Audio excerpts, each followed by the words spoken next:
diterima di seluruh Nusantara. Bagaimana kabar kalian hari ini? Semoga sehat selalu ya.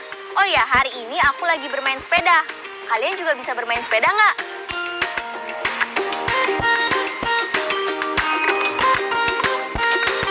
Sebelum kita memulai pembelajaran hari ini, jangan lupa ya untuk selalu berdoa agar ilmu yang kita dapatkan bisa berguna dan ilmu yang kita dapatkan bisa diterima dengan baik.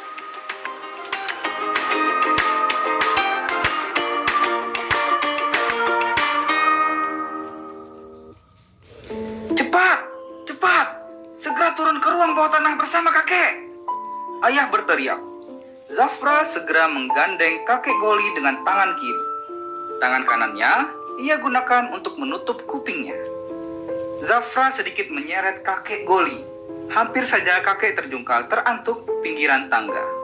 Di belakang mereka, ayah yang basah kuyup segera mengunci pintu besi ruang bawah tanah. Zafra mendesah lega, lalu menurunkan tangan yang digunakan untuk menutup kupingnya. Ia tak suka suara badai yang berdengung-dengung. Kakek Goli menyeruput air hangatnya. Ia mengeluh tak bisa lagi minum teh kesukaannya karena tanaman teh sangat langka pada masa ini. Sementara itu, Zafra melangkah menuju salah satu dinding. Ada selembar kalender tergantung di sana. Ia memberi tanda silang pada tanggal hari ini, 15 Oktober 2220. Badai ketujuh dalam bulan ini. Padahal Zafra sudah tak sabar ingin bertemu ibu.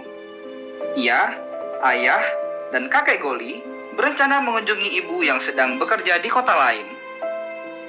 Akan tetapi, badai ini terus datang. Zafra menoleh. Ayah sudah menekur keras di matras.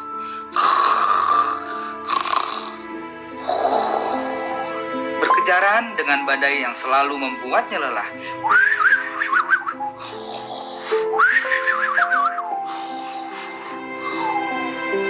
Zafra berjalan lemas menuju tempat kakek Goli duduk. Ruang bawah tanah ini cukup lengkap. Pertanda sering digunakan. Ada matras, meja makan, 4 bangku tanpa lengan, kompor, dan stok makanan. Zafra duduk di sebelah kakek Goli sambil mengeluarkan kotak kecil dari sakunya. Lalu menekan layarnya. Zafra mengarahkan kotak kecil itu ke ruang kosong di depannya. Seketika muncul hologram dari 3 dimensi. Ah, itu dia. Ibu sedang menyiarkan laporan cuaca di saluran khusus cuaca. Cuaca adalah topik pembicaraan utama zaman ini. Badai terjadi di mana-mana. Zafra mendesah dan menundukkan kepala. Ia menyentuh layar kotak kecilnya lagi dan gambar hologram itu menghilang begitu saja. Kakek Goli menyeruput air hangatnya lagi sambil menggeleng-gelengkan kepalanya. Seandainya waktu bisa diputar kembali, kakek mau menanam pohon-pohon. Tiba-tiba, kakek Goli berkata. Zafra menoleh dan mengerutkan dahinya.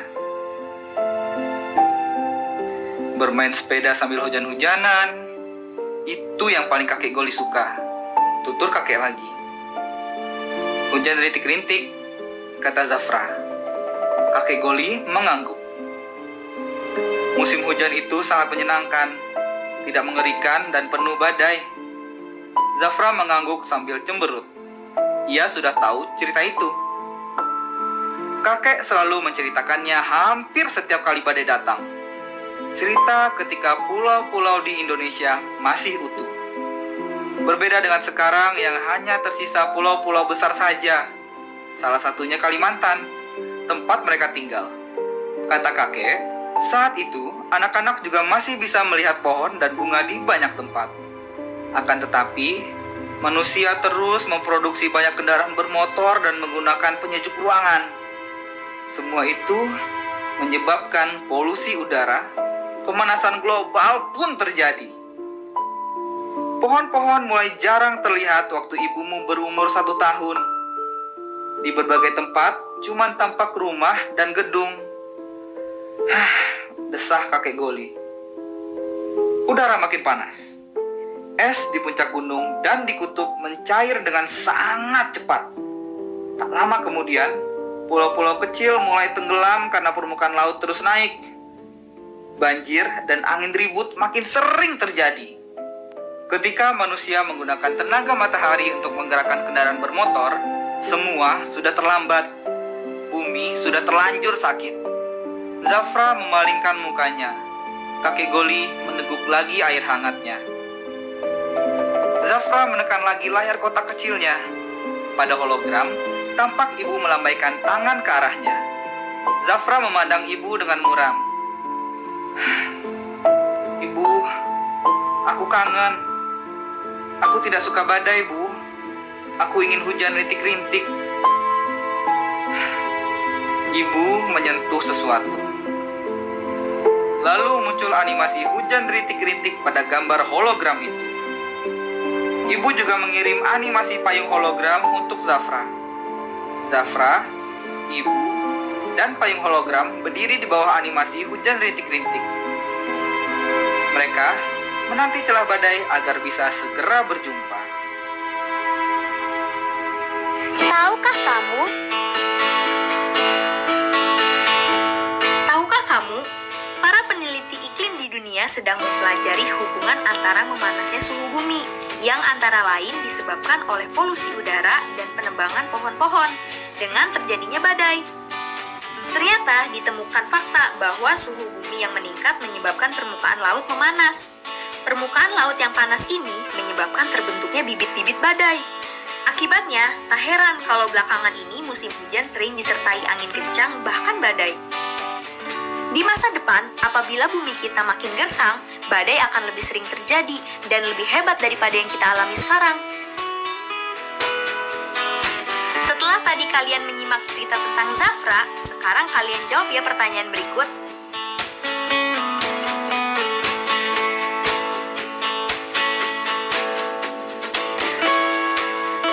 Nah, ini dia jawabannya. Kalian tak perlu risau kalau jawaban kalian berbeda. Yang penting, inti jawabannya tetap sama dan sesuai dengan cerita tadi ya. Kisah tentang Zafra adalah cerita fiksi. Namun, bukan tidak mungkin hal tersebut terjadi kelak di masa depan. Berikut adalah beberapa hal buruk yang mungkin terjadi karena perubahan iklim. Yang pertama, cuaca menjadi makin ekstrim. Hujan dengan disertai petir dan guntur yang menggelegar, serta badai bisa lebih sering terjadi. Lalu, es di puncak-puncak gunung dan kutub makin cepat mencair. Permukaan laut bisa makin naik dan menenggelamkan pulau-pulau. Bencana alam lain yang diakibatkan perubahan iklim seperti banjir dan tanah longsor bisa makin sering terjadi. Cuaca makin tidak menentu dan ini dapat menyebabkan terjadinya gagal panen, sehingga manusia bisa kekurangan bahan pangan. Dan ketersediaan air bersih yang semakin berkurang. Nah, sekarang tulislah hal-hal yang dapat kalian lakukan bersama keluargamu untuk mencegah terjadinya hal-hal buruk seperti yang dialami Zafra dalam cerita. Kamu adalah penyelamat bumi ini. Kamu boleh memberinya hiasan dan warna. Selanjutnya, kalian akan berlatih membuat kalimat majemuk setara perlawanan. Kalimat majemuk setara berlawanan merupakan gabungan beberapa kalimat tunggal yang setara dan isinya berlawanan. Contohnya, 1. Zafra ingin bertemu ibu, tetapi badai tak kunjung reda. 2. Orang berkacamata itu bukan ayah Zafra, melainkan kakek Goli. 3. Ayah memang sangat lelah, namun ia tetap bekerja. 4. Zafra tinggal bersama ayah dan kakek Goli, sedangkan ibu tinggal sendirian. Tugas kalian selanjutnya ialah membuat 6 buah kalimat majemuk setara menggunakan salah satu kata hubung, yaitu melainkan, tetapi, sedangkan, atau namun. Selamat berlatih!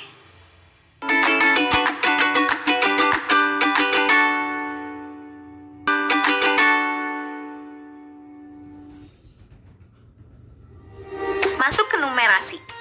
Kali ini kalian diminta untuk memikirkan sebanyak mungkin pasangan bilangan yang jika dikalikan akan menghasilkan angka 36.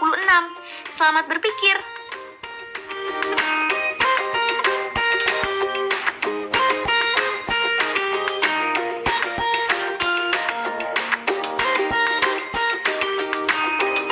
Bagaimana? Mudah kan?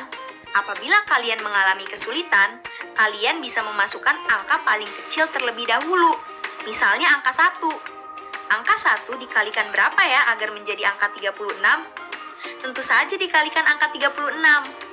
Lalu setelah 1 ada angka 2. 2 dikalikan berapa ya agar menghasilkan angka 36? Tentu saja angka 18. Setelah itu angka 3. Angka 3 dikalikan berapa ya agar menghasilkan angka 36? Tentu angka 9. Setelah angka 4, apakah kita bisa memasukkan angka 5?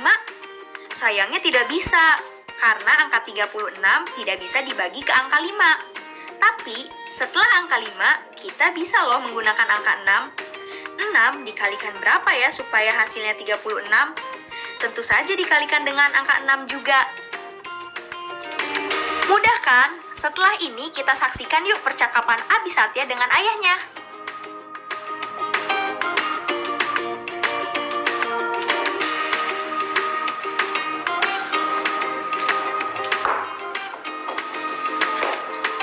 Kok hujan es bisa terjadi di Indonesia yang udaranya hangat seperti ini ya? Masa di Indonesia ada hujan es? Iya ya. Nih, Oh, bisa aja sih Kak. Hujan es terjadi karena awan di atas sana membeku dengan cepat menjadi es. Nah, turun ke bumi dengan cepat pula hingga belum sempat mencair. oh gitu ya. Oh ya Kak, kita juga punya pegunungan yang puncaknya selalu diselimuti es. Serius? Iya, Di mana itu ya? sebentar. Nih, Wah, oh di situ. ada satu pegunungan di Indonesia yang salah satu puncaknya selalu tertutup es, yaitu Pegunungan Jayawijaya di Provinsi Papua. Puncak yang selalu tertutup es itu bernama Puncak Jaya. Kakak lihat dengan seksama deh gambar peta ini. Dari sini kita tahu Pulau Papua memiliki ketinggian tempat berbeda-beda. Dengan melihat warnanya, kita bisa mengetahui bahwa Puncak Jaya berada pada area berwarna orange, artinya memiliki ketinggian lebih dari 3 km di atas permukaan laut. Itulah yang membuat suhunya dingin. Menurut peneliti BMKG, Puncak Jaya menjadi satu-satunya tempat yang masih memiliki gletser atau sungai es di daerah Samudra Pasifik yang hangat. Oleh karena itu, para ilmuwan menjadikannya sebagai penanda terjadinya pemanasan global. Aku mau lihat dong ya, kayak gimana salju di sana. Ada videonya nggak ya? Ada, nih, peneliti BMKG mencatat bahwa dari waktu ke waktu, luasan es yang ada di Puncak Jaya makin menipis. Para peneliti bahkan dapat menduga bahwa es yang di Puncak Jaya akan habis pada tahun 2025. Saat gletser ini mencair, udara dan air di sekitarnya menjadi makin hangat, sehingga terjadi perpindahan kalor melalui aliran udara dan air. Proses ini dikenal dengan nama konveksi. Air dan udara makin hangat karena ada penghantaran panas matahari secara radiasi. Selain itu, panas matahari juga diterima bebatuan di sekitar gletser melalui proses penghantaran panas secara konduksi. Perpindahan kalor inilah yang membuat gletser di Puncak Jaya lama-kelamaan mencair dan menghilang.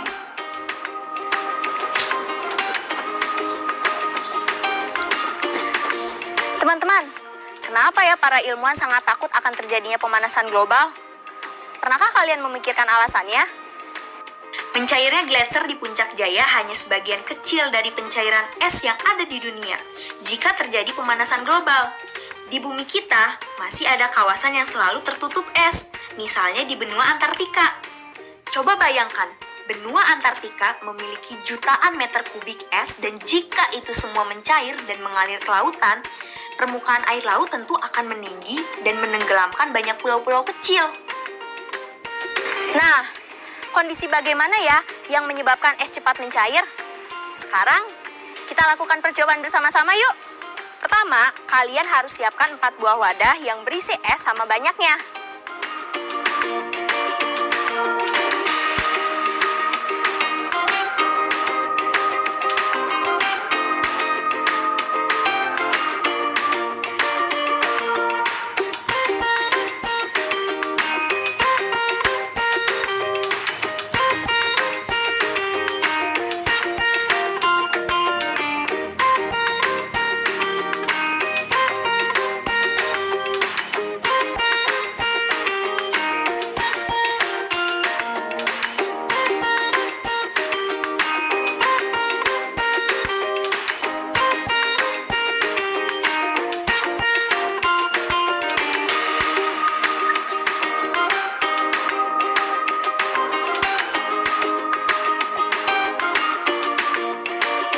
Percobaan yang pertama, kalian letakkan wadah yang berisi es ini di sisi sebelah sini ya teman-teman agar terkena sinar matahari.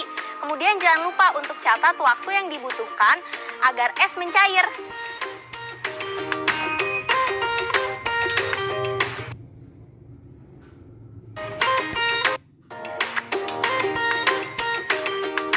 Percobaan kedua, kita juga taruh mangkuk es batu di sini dan tidak terkena sinar matahari langsung. Lalu, per es batu ketiga, kita siram es batunya dengan air hangat.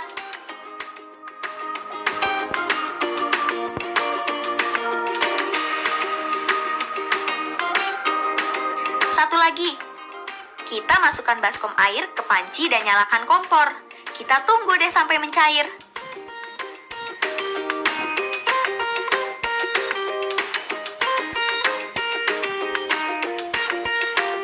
Sekarang kalian lihat proses mencairnya.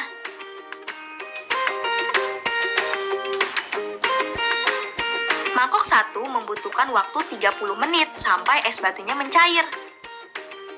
Sementara mangkok 2 lebih cepat sedikit. Kedua proses ini merupakan pemanasan dengan cara radiasi. Mangkok 3 membutuhkan waktu 15 menit sampai es batunya mencair. Cara yang digunakan adalah proses pemanasan dengan konveksi. Meja terakhir membutuhkan waktu 5 menit sampai es batunya mencair. Cara yang digunakan adalah proses pemanasan dengan konduksi. Sekarang kita masukkan data-data tadi ke dalam tabel ya. Dari data yang kita peroleh, cara manakah yang paling cepat mencairkan es batu? Betul. Cara konduksi adalah cara yang paling cepat untuk mencairkan es batu. Lalu menurutmu, apa yang harus kamu lakukan agar es batu tidak cepat mencair?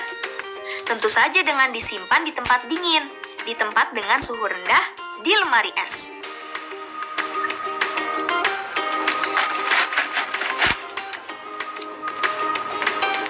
Tentu saja ini terjadi di Gletser Puncak Jaya teman-teman.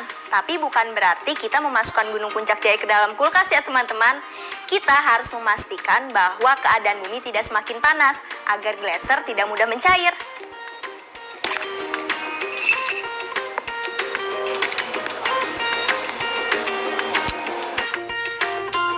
Proyek kreatif minggu ini. Teman-teman, setelah kemarin kalian sudah membuat konsep mengenai berita yang akan kalian tulis, tugas kalian hari ini adalah menuliskan teks berita sederhana dengan topik seperti yang sudah kalian rencanakan dan sesuai dengan data-data dari pembelajaran numerasi yang sudah kalian rangkum tadi. Selamat berkarya! Refleksi. Gak terasa ya kita sudah masuk di akhir acara. Tapi seperti sebelumnya, jawablah soal berikut sebagai refleksi atas ilmu yang baru saja kalian pelajari. Selamat menjawab!